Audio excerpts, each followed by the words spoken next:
much for joining us on the We Thrive podcast. I am your host, Casey Clark, also the founder and CEO of C. Clark Consulting. And today I actually have the pleasure of being interviewed by Larisa Harrington. So thank you, Larisa. I'm excited about this. Yeah, thank you so much for allowing me to interview you.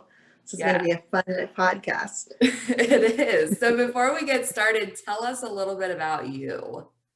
Yeah, so I'm Larisa Harrington. I am owner of Strong by Nature, and I'm a leadership and transformation coach and yoga therapist, and also a colleague, friend, and client of Casey. So I'm super excited to be here to be able to do this interview today. Awesome. Thank you. Well, let's get started. All right, so Miss Casey Clark, can you tell us a little bit about yourself, about your business, how all of this got started?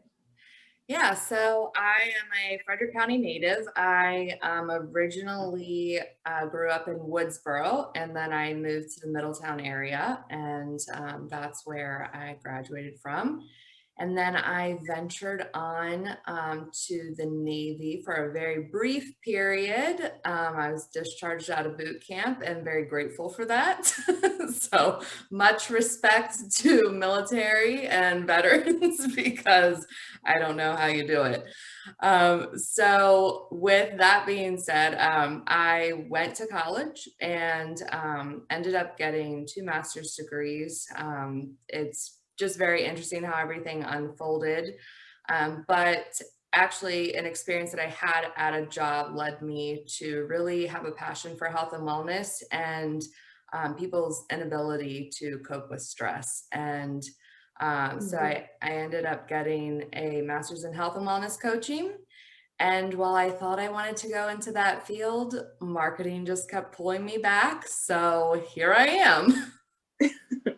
Yeah, so can you tell us a little bit about what you do in marketing and then how this We Thrive podcast came to be? Yeah, so when I started the company, it was in August of 2017, and it just kind of happened. Like I had some contracts that I was doing marketing for someone, and in a previous job, I had also been exposed to a company called HubSpot, and I knew, like, I loved their whole methodology. I loved the culture of the company, and I just loved everything about them. I joke with people and say, like, I bleed orange because their brand color is orange. So I knew that once I started my agency that I really wanted to adopt their methodology and not only focus on just the marketing, but the growth in totality, because you can bring in clients all day long, but if you're not keeping them and you're not making them happy, then that's just going to impact your business just as bad. So as an agency, we focus on not just marketing, but sales and service, to keep people happy and have them tell, all their friends about you. And I, when I was looking into becoming a HubSpot partner, they always say, have a human approach. And I love that because I feel like, today especially, there's so many people that forget that we're humans. And you and I have had that conversation plenty of times. Yes. But it's like people can be so transactional. And we have to remember, that at the end of the day, we're human, we make mistakes, we have emotions, and no matter if it's in business or personally, we have to keep that in mind. And so with the We Thrive podcast, like I really wanted to focus on how are we keeping that human interaction and how are we contributing to businesses and really helping people thrive, both personally and professionally, because I feel like they're both very intertwined. Yeah. So can you share then what thriving means to you? Sure. So, you and I talk about kind of the holistic well-being a lot, and I know that's, how you practice in your business. And for me, it's really having a balance between all the areas in your life, you know, whether that's your social life, your physical, emotional, mental, Mhm. all of that. And, you know, some people think, oh, if I attend some yoga classes or go to the gym, like I am, you know, doing well. And great. If you feel like you're doing great with that, fantastic. Me personally, I've spent years trying to find a balance and just really creating that cohesion among all areas of my life. Mhm. So the closer I get to that balance or cohesion, the more I feel like I'm thriving. Yeah. So what obstacles have you personally faced then, keeping you from thriving? Well, um, let's see. So back in 2015, I was working for a company and I started getting migraines like on a regular basis. And I had actually just left another job that I loved. I thought I was going to be there like until I retired. And I left that job because I had to go on anxiety and depression medication. And for the first time in my life, I experienced anxiety like no other and realized that when I get really bad anxiety, I have a lot of anger, which I was like, this is not me. Like, I'm Mhm. normally a very chill person. And I was like, something has to change. So I left that job to go to another. And like, I wasn't even having migraines at this high stress job. And I'm like, okay, why am I having migraines at this job? And long story short, as a result, I was let go from that position. And I was like, I don't know what to do because I went on medical leave. I was technically deemed as unable to work, so I couldn't like go on unemployment or anything. So I was like, what am I going to do with my, you know, finances? Like I have to pay my bills. So I had started my well, I call it my first company because it was the first company that I actually like did something with. But little side note, I started a photography company before that. So Huh. with the company Heaven on Earth, I had started that in July, and then August is when I lost my job. So I was like, you know what? I'm rolling with it. And I did. And I started making products like chapstick that I still make to this day. And I made like body scrubs and bath teas and all this stuff. And I just started going to like craft shows and all these different things and selling these products while I was getting my master's in health and wellness coaching. And I just, you know, put boots on the ground and started going, but it was so hard. Like there were days, I mean, complete transparency, like I was probably about, I think, 2 weeks from getting my car repossessed because it was like, it was tough times for me. But I pulled myself out of that and, you know, just kept moving forward, just taking one step after another. And I started, you know, C. Clark Consulting. And I always tell people the rest is history because that company was, I mean, it was meant to be. Like once I started, it just flowed from there. Yeah, that's interesting because I mean we've known each other for a while, and I didn't even know like all of that with Mhm. your story. And so thanks for sharing that. And as you talk about now, you know, the obstacles that you've had to overcome and where you are now, what is it that you think has allowed you to be so motivated and successful and just moving forward? Oh, motivation. One of my favorite words. So I'll share this, and for people who really follow me as the nonprofit that I am starting unfolds, they'll get to hear a little bit more about my story. But I know you and I have talked about like adverse childhood experiences and, you know, the whole assessment. And when you look at that assessment, out of the 10 questions, I answered yes to eight. So to come from a truly adverse childhood, I was luckily one of those kids that said, okay, instead of following the footsteps of the things that I saw, I know that I don't want to be like that. So I made that conscious decision to do whatever I had to And I always like consider myself a fighter, because there were times when I was a kid where we didn't have electric, we didn't have running water. I didn't know where my next meal was coming from. I mean, sometimes I didn't even know where my mom was, and to look at that and know that I could provide and meet, my needs as a child, I'm like, okay, what can I do as an adult?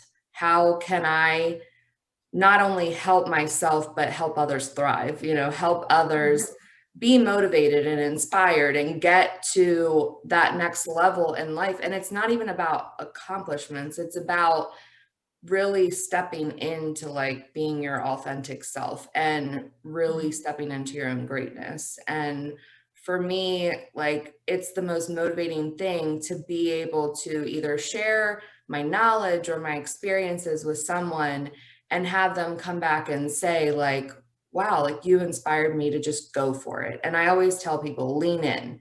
And, when someone comes back, like I had a lady the other day, she said I was the human version of Mission Impossible. And like to hear stuff like that, it's inspiring and it keeps me going.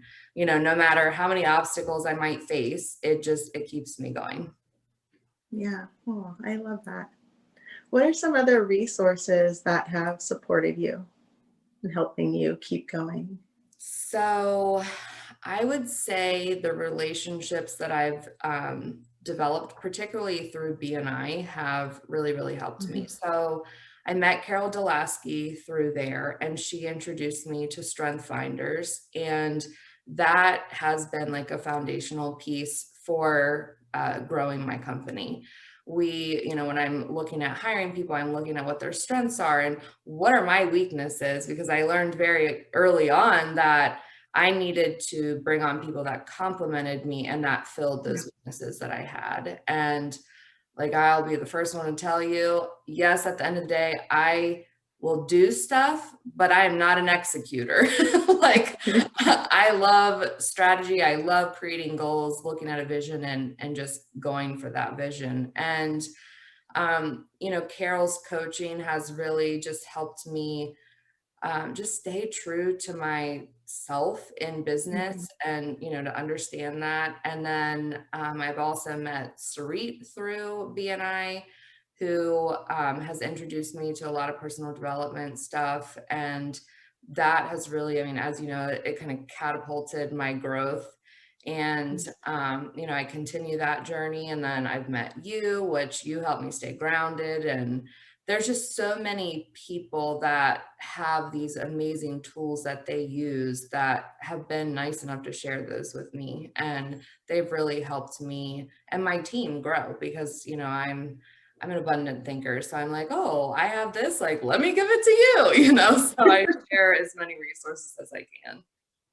Aw, yeah, and that's definitely very evident in how you work with your clients. As you're talking about your strengths, do you want to share what your strengths are? You can use StrengthsFinder or just how you view your strengths. Yeah, so I always knew that I was what would like some people would call a dreamer. And Mhm. but the I guess unique thing and there was a point in my life where it was like really difficult to even recognize this, but now like I embrace the fact that yes, not only am I able to be futuristic and look at, okay, this is the vision, this is the dream, but let's take that and make it a goal. Like let's break it down. And I always call it reverse engineering. And I know I've used that term with you, but I Mhm. always work backwards. Like, okay, where do we need to start now to get to there? And then I develop a plan and I bring whatever I need in to be able to execute that. So, strategic and futuristic are my top two strengths. And then relator is my third, which it's funny because like I don't have a lot of strengths like in the relationship category, which to me is kind of baffling. But I mean, you want to talk about your childhood, I think it really goes back to me being forced to be that independent person. So I was like, okay, like whether I have people or not, I'm doing this. And Mhm. but with the relator, I think it allows me to relate to people on a level that most people wouldn't understand. Like, I mean, even you said, I didn't know that part of your story. Like, most people don't know where I've come from and what I've experienced. But I think when I share that, it really allows me to relate to people on a much deeper level. And to me, that's where like true change and inspiration happen. So I love that I have that strength. And then I also have responsibility, which that's where I'm like, okay, if this isn't getting done by someone, I'm going for it. I'm getting it done.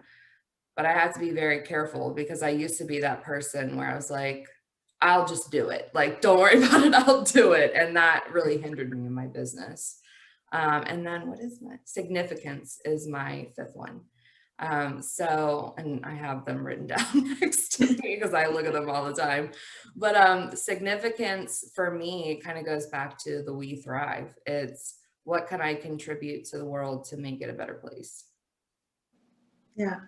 So thank you for sharing those. And I think that just leads perfectly into your legacy. And you're saying, what can you contribute to the world to make it a better place? What is the legacy that you want to leave and what kind of impact do you want to make in the world? So I'm about to go deep. Let's go.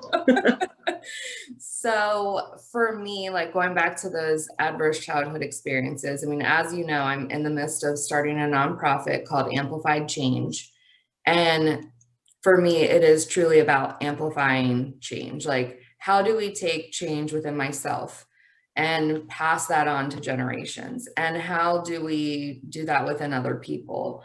And for me, like, for a long time, I contemplated, do I want to have kids? Because I have a lot of things that I've experienced in my life. And, after educating myself, like, I understand that it's very easy for that trauma to be passed down among generations, but I have decided that it stops with me. And, there's no more like abuse of any kind. There's no more lack of self-esteem. There's, just no more poverty. There's no more scarcity thinking. Like my family, a lot of them are like, oh, you work for the government, you go, you earn your paycheck, you get your benefits, and at 3 o'clock you punch out and you go on about your day. And I mean, as you know, I'm like the complete opposite. So for me, it's really helping people believe that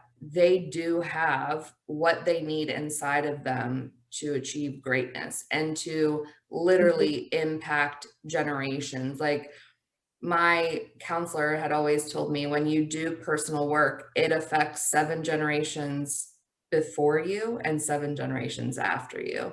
And to me, that like is amplified change. And to be able to have that legacy of like, wow, I helped, someone, or, we as an organization helped someone get to the point where they were like, enough is enough. And that allowed their children and their children and their children to thrive and to just really like live in their purpose. Like that to me is the most rewarding thing that I could ever do.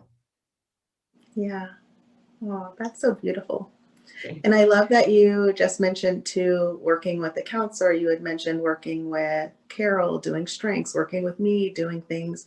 What is it? What are the things that you are doing so that you can stay grounded and motivated and able to continue doing all of these amazing things? So when my body allows me to, I try to do yoga as much as possible.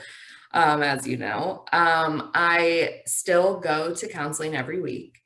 Mhm. And Carol is still, we do executive coaching kind of as needed. And I mean, I've really picked up reading. I've read more books this year than I have in my entire life combined.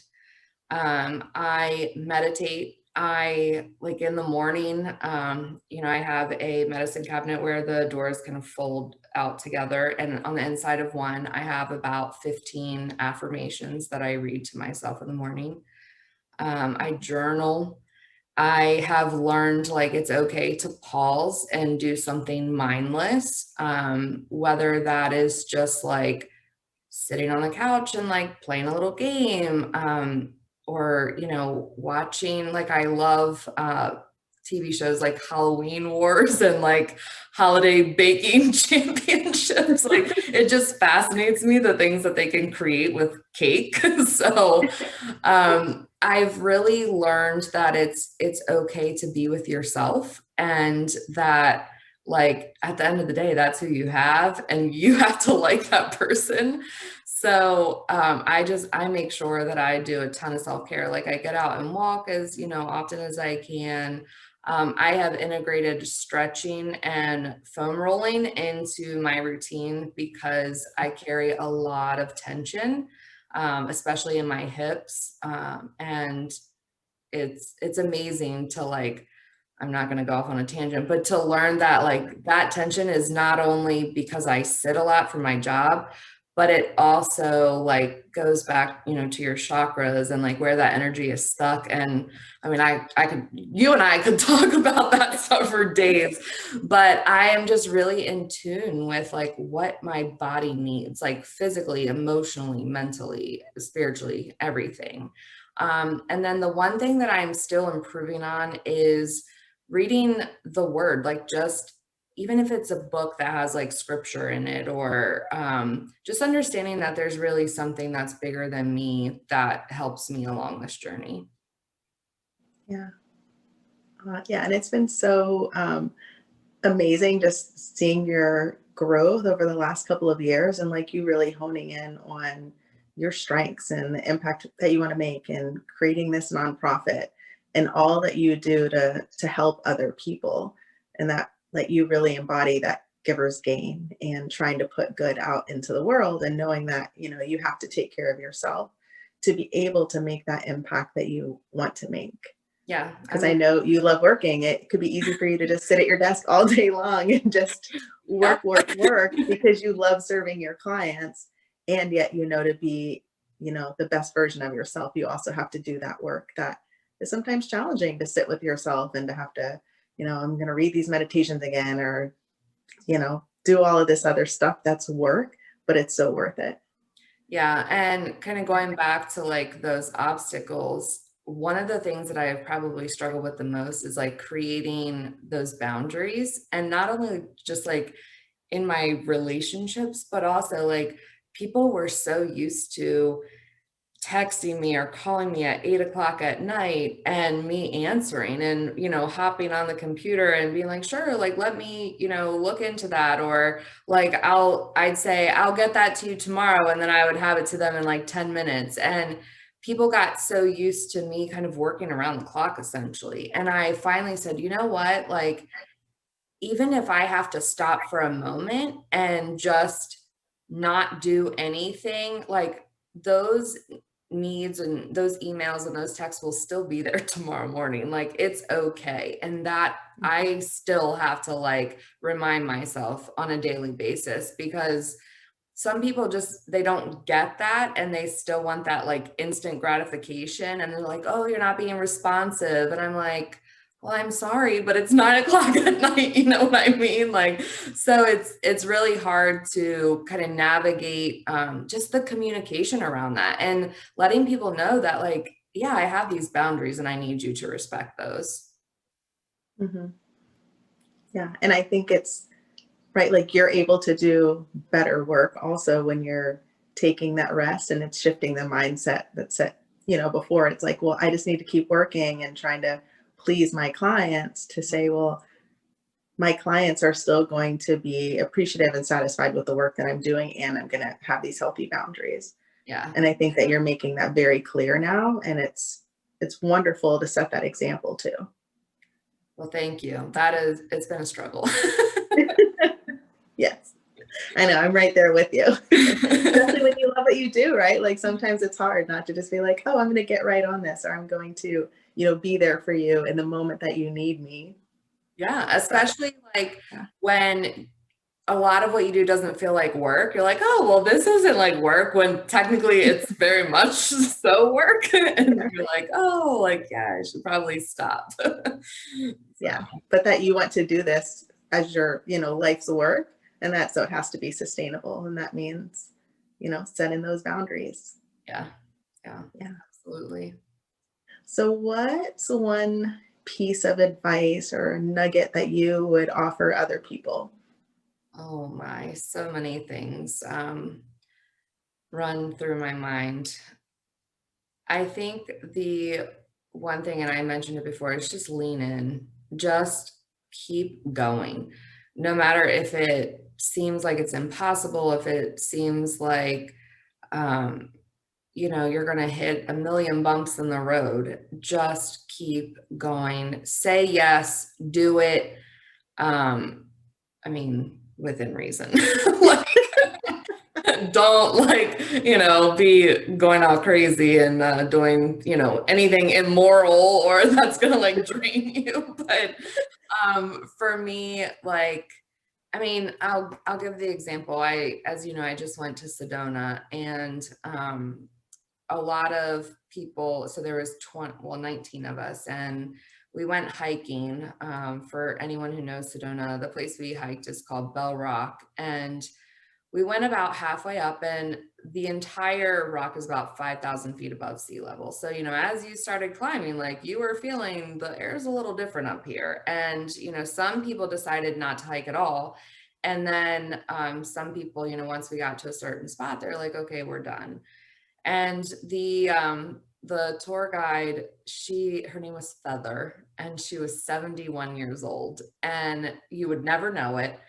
Like, she was just, trucking along over these rocks, and we got to this point where she was like, okay, if you don't want to go any further, you can go back down. This is the way. Or if you do want to go further, you can come with me. So there was 4 of us who said, yes, let's do this. And I mean, I looked up at the rock and I'm like, I'm not really sure how we're going to get up there, but whatever. And we didn't have like any gear. I was wearing like Adidas sneakers that weren't exactly for hiking. Like, they were more slick on the bottom. And I'm like, this is going to be great. So, but I just did it. And then we got to this one point where the rock was literally like, it was almost vertical. I mean, and there was like little divots in the rock. So I was like, well, that's probably about all that I have to like hold me like, to this rock. So she was just like, just do it, go for it. And all I kept saying to myself is lean in. And then she goes,